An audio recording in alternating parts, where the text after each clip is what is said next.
Hello. Hello from the desert and off-grid life and living.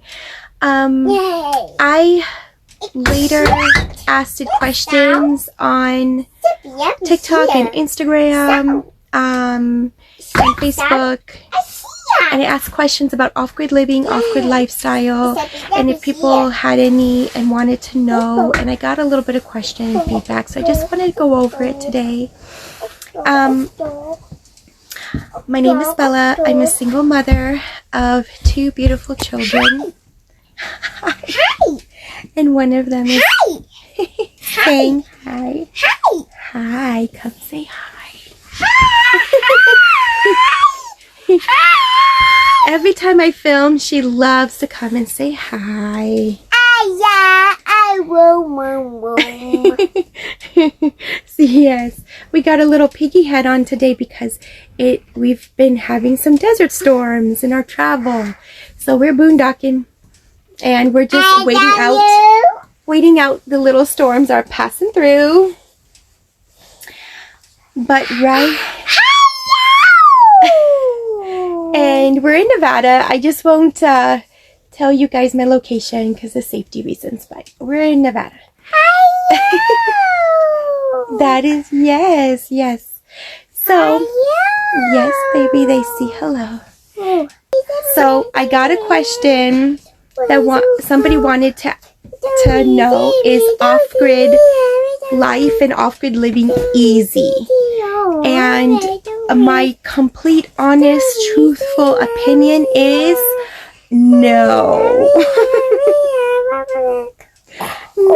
No, it is not easy. And then if you might ask, well then why the hell are you doing it?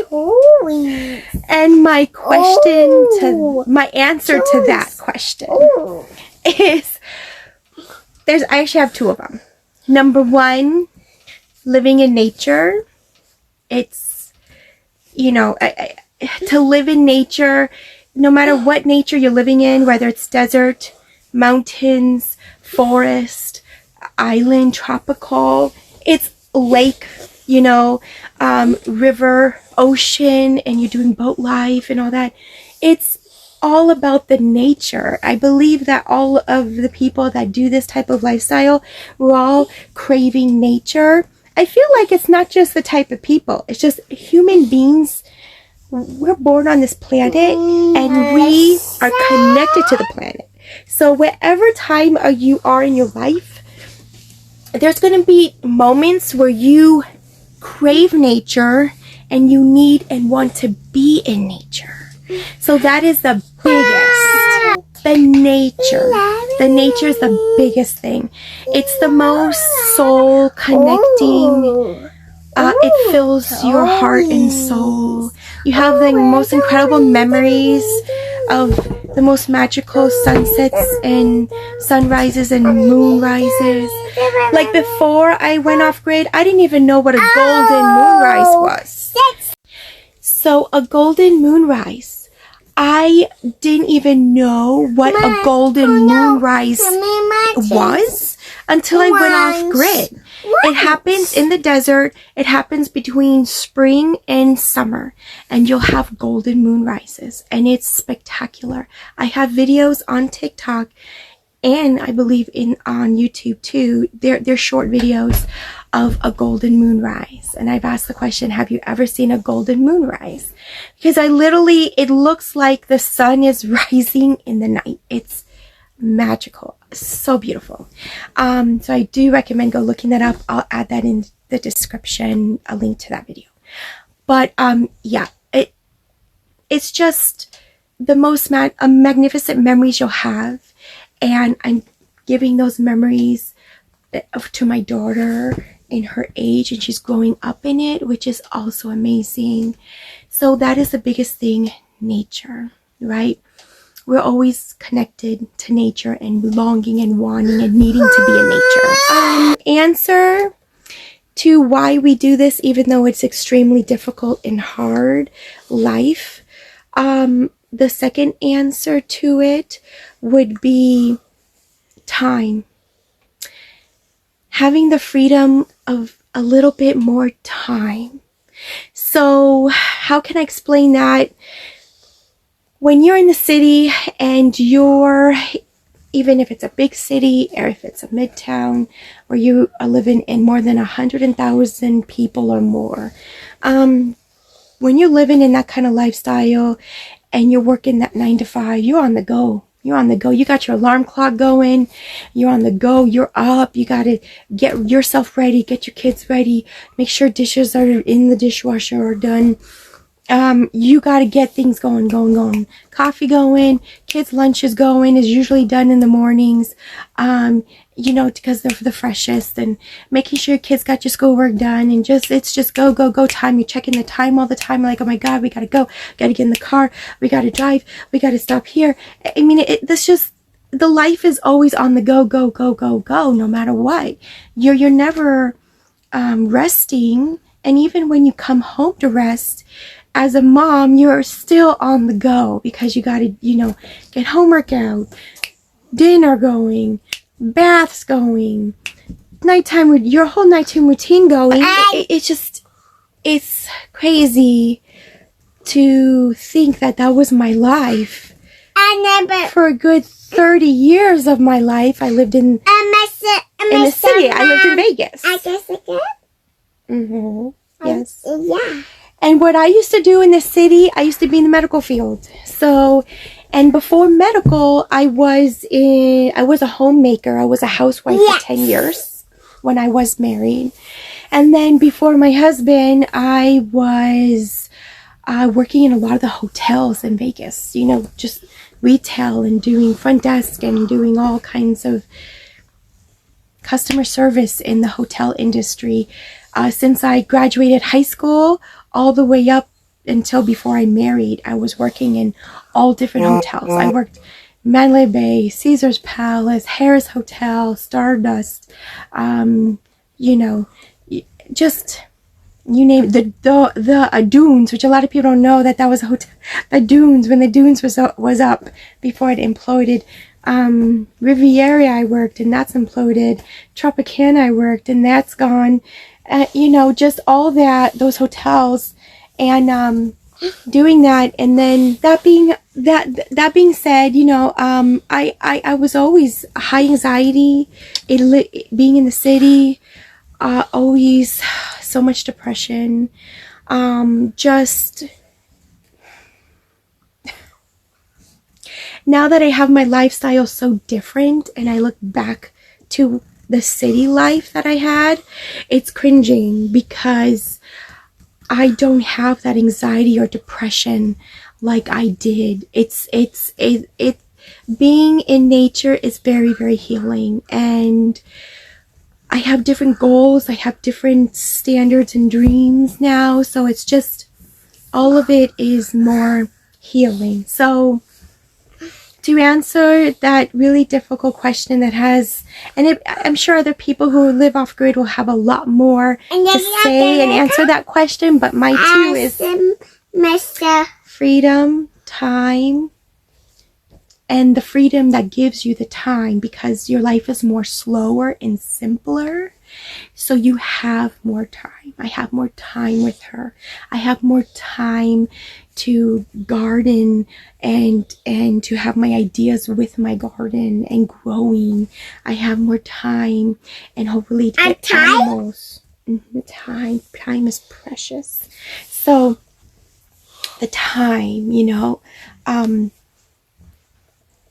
I have a really sad story.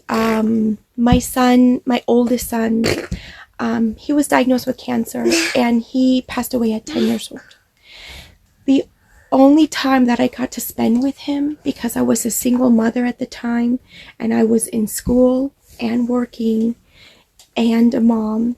My dad, when he was still alive, he helped me with my boys, and I was literally going to school in the mornings. I would get my boys ready for school, drop them to school, go to my school, do school, and then I would go to a job after school. My dad would pick up my boys, bring them home, watch them while I'm at work, and then I'd be home about 11:30 midnight because I was always a closer shift. and I was working at nursing homes while I was in medical school, and then just so I could make up, so I can like put in credits, because when you're medical school, there's certain activities you can do, and you can work, and you can add credits to whatever you're studying in medical school. So I was doing that, and I would be home so late, midnight, and the only time I got to see my kids was they would be sleeping already, and that was it. You know, I got to kiss them in the forehead at night when they were sleeping. They didn't even see me, and they would see me in the morning. And that's how it was for a good time, for a good 7 years in my divorce. And so, so when that happened, and my son was diagnosed, the only time that I got to be with him was when he was sick, because I quit my job, and I quit school, and I quit it all. And yeah, and it's just sad. That is the thing that is really, really sad, is what society, how the life, how what we are raised to from the get-go, from being little. My parents both were hardworking, working all the time, full-time workers, and telling me and my brother, you have to always work and work and work to have anything in life. And just for that mindset and having and being raised in it, and it's really, really, really sad. And so that's another biggest decision why I pushed to do this lifestyle. A lot of my family and friends don't understand it. They think I'm nuts. They think I went crazy after my son's death. They think they just think all kinds of things. They think I'm just depressed. They think all the things, because that's what they are. But just because they feel those things doesn't mean that that's what I am, because I'm healing in this lifestyle and with this little baby. So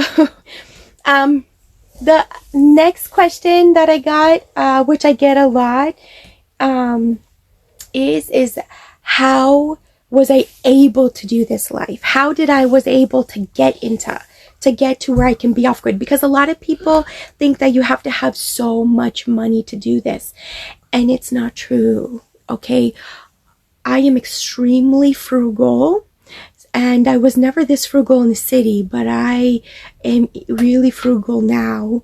I'm a minimalist, and I practice the minimalist ways to help me be and stay frugal.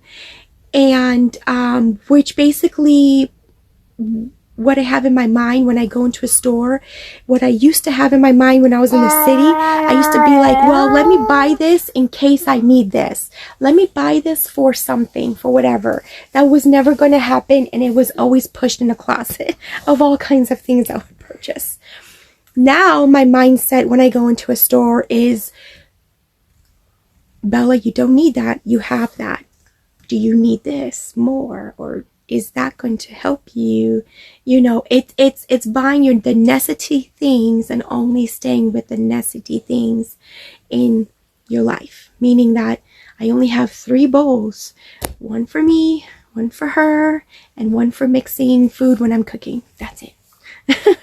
No more. We have only 3 spoons, 3 forks. No more. 3 cups. No more. Exactly, Hope. And it's just the things like that. So that means I'm cheap as hell. So that means that we live on a very low budget. We live on low income, and we live on low budget. When I don't have work right now, and another big reason why we're going to go up northern Nevada is for more work.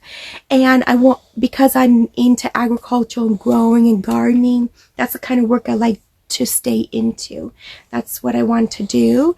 But I want to homestead on my own land, and then I want to do farmers markets. Like, that's the biggest thing in my mind, is I want to do my first market, and I want to try to open up a farm stand and just do those things. And I'll have more opportunity in northern Nevada because they have more farmers market that is for agricultural, and that for agricultural small farmers. There's literally 4 markets up there. When I talked to one, she goes, when I told her my story and I'm going up there to purchase land and I'm going to start growing and and everything, she goes, yes, Hope. She said, yes. So she said, welcome. I welcome you. Come on up here because we love the small farmers, and so that's another big reason, like, to be a mom, content creator, off grid. Mr. Mom. And you're in a trailer because I don't got a space to go to or lock myself in to do a video. So this is real, guys. This is real. Oh.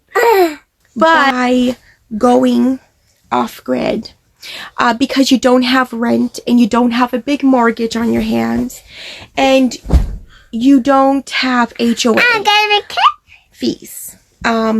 Depending, yeah, you don't. Depending where you buy land, some lands come with HOA fees, depending where you are. But yes, honey. But I don't. I own my trailer. I own my truck. I was able to sell my property. I did have a property. I had a property in Pahrump, Nevada, which was an old ranch home on an acre of land. It had a septic and a well pump. I know a lot of people say, why'd you give that up? I sold it for a lot of reasons. Number one, the ranch house in Pahrump needs to be demolished. It is so old. This house was built in 1959. It was recorded. So they put it on the land, I think, in 1960. It was sitting on the land. The land was recorded in 1959. The home was on the land in 1960. So it was just, it had so many foundational problems. It was literally sinking. And it leaked when it was raining. The AC, and had no AC or heat. So we were pretty much off grid in there because we had no AC or heat for the whole year in Peru. True story, true. It had a really awesome porch. I do have video. I have my very first farm video of introducing you guys to the farm. You'll see my little doggy in there. Mr. Albertino. But, yeah. You guys can see that video on YouTube. I have it on YouTube, and I'll link it in here too in case somebody wants to go check that out. But that was my very first video when we first moved to Pahrump from the city. And I was talking about my plans of my doing a farm out there. Yeah. That all crumbled and crashed because the home was crumbling and crashing. So all of my savings that I got went to trying to repair that home, and it was just draining the money out of me. So I said, screw it. I'm going to put it on the market. I'm going to sell it as is and see what I can get for it. And so it sold. You know, I didn't get what I didn't make what I got when I bought the property, but I did make enough where I could purchase a new truck and a trailer, you know, and some land. So I did make enough of that. But of course, with every adventure you do, certain things will come up and it'll suck your savings too. So I learn a lot. In this year of going off grid, I'm learning myself too. I'm learning how you need to really have more than one plan. Is my best advice. If you have one plan that you think it's going to be great, try to have 2 more other plans backed up. So I noticed that in off-grid living, you need to have not only you need to have backup for your backups, but you need to have backups for your power, backups for your water, backups for however emergencies will happen, backups. You also need to have backups for your plans and whatever you're planning on doing. Make sure you get some backups to the backups. I learned that you need at least 5. 5. Because I'm literally on my 5th backup that I had planned in case shit hits the fan, and it did. It did. So it will test you. This lifestyle will test you. It will test your strength. But it will, again, in life, no matter what you do, everything in life is going to be hard. It's going to be difficult. It's going to be hard working. And for people who's going to be out there saying, well, off-grid people don't work and they're lazy or they're this or that. Off-grid people, it is not true. You will work the most you've ever worked in your life. I am worked the most I've ever worked in my whole life is by changing my lifestyle and doing this lifestyle. It is so hardworking because I'm the only person doing it. And I gotta hold my water in. That's heavy, you know, because you had to add that 7 pounds to each gallon of water, and it's heavy. And I haul in about 40 gallons. In the summertime, it's about I'll go through 40 gallons a week and a half. But in wintertime, 40 gallons can last us for 3 weeks, for about 2.5 to 3 weeks. So I gotta hold that in. Excuse me.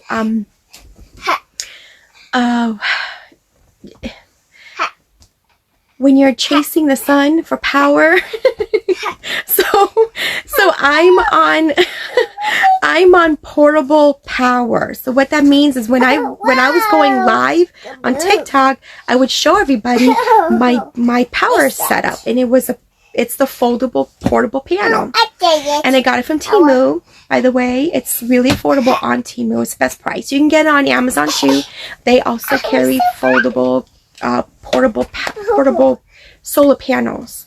So the difference with that is, and I used to show people what that is. So a folding portable solar panel, it basically has a lithium battery chip in the back, and the solar panel itself is the inverter. So when the sun is high and it's hitting that solar panel itself is converting that energy from the sun into wattage, and it's going directly to whatever you plug it into, whether it's your phone, it's a tablet, it's a laptop, because it has like about 4 connecting ports on the battery in the back of the panel. So it's pretty cool.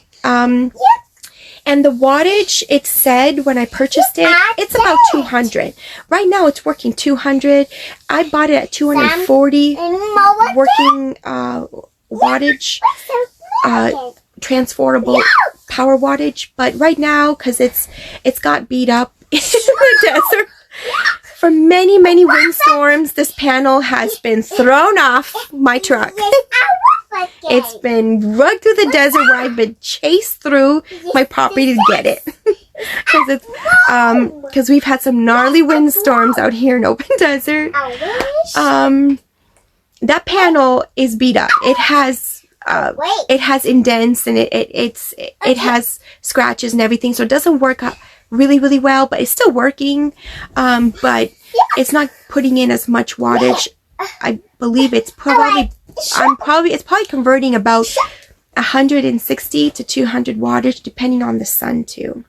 So that's another thing. When you're on portable panel like that, depending on your sun, when you're on solar, guys. So that's another thing I want to talk about, because when I used to watch a lot of off-grid videos of other people going off-grid, oh my god, I used to watch how they used to say, you know, you get endless power in the desert, and you don't have to worry about power. That is so untrue. It's so untrue, because not every day you get full sun. And even if it says you're going to have full sun, the weather changes up all the time. Clouds roll in, especially when you're surrounded by mountains and you're in a state that you're basically living in mountains. Clouds form and pass through all the time. You're always going to have overcasted days, and that plays a big percentage in your power story, like in harvesting power. The only time, the best times when you're getting full power is middays for my experience so far. But just to give you guys an idea, for me to have 100% battery charge on my solar, on my phone, it takes a full day of sun, the whole day. Okay, the whole day, 11 hours, guys, to charge up my phone to 100%. Not 1 or 2 hours. No, the whole day. So, that's just to get you guys the idea. So, when I'm working and doing my videos, I'm not doing it in real time at all. It's impossible. I have to charge my phone and film videos, and then I have to take the rest of the week is going to be charging my phone so I can edit. And you guys see videos that I filmed. It's a week behind. It's a week later. It's so I can't. It's impossible to do real time. And I'm working on getting a generator, because the generator is where you can store more power. And so I'm working on getting a good name brand generator, because I realized for my experience in this year of going off grid, I've purchased and went through 4 generators in the desert, guys. 4. 3 of them were fuel, 1 solar. They were all off name brand, and 2 of them were from pawn shops, just because they have best prices, and trying to save money. But don't do that. Don't try to save money. Invest in a good one, because I know that if I had a Jackery or a Yeti, I would be having a lot more power. And I would not be in this problem and predicament. So my advice, if you're going to go off grid, invest in power. Get the good name brands. Don't get the cheap ones on the side. Don't order the ones at Walmart, Amazon, Temu. Invest in Jackery, which is the golden one, or a Yeti, which is another golden one. I heard really good reviews and really good feedback from those 2. And for the fuel, I'm going to get a Honda. I heard really good feedback from Honda fuel generators too for the winter time. Because another thing is, when it's so cold, when you're in the winter time at night, and winter time in the morning, when it's so cold, your solar batteries are not going to work. They need warmth to work. They will work, but you're going to get slow power. Very slow power. So I learned that too. So, with all that being said, that's basically the biggest thing. I invested in real estate to be able to get be off grid. I invested in real estate in the COVID times. I invested in real estate in the city. I didn't go back to medical field after my son passing and then going through COVID times. So I'm going to have a video up that's going to explain my story, and I'm going to make my journey video where it's an introduction video, because I've never done that. So I should do that, and I'm going to film that so you guys can see that video, and that's going to be after this one. So you guys are probably going to see it in like 2 weeks. Because this is real life. This is what off-grid living is, and I got to work with low power right now because it's the winter. We're still in the winter time, and I don't have that full, really good sun to get enough power. So, but yeah, I am going to have that where I'm going to explain more of how my journey of going from city life to country life and to off-grid life. So thank you guys again so much for following me and my daughter Hope. Say bye. Bye. Thank you for following our journey off-grid life. Bye from the desert. Bye.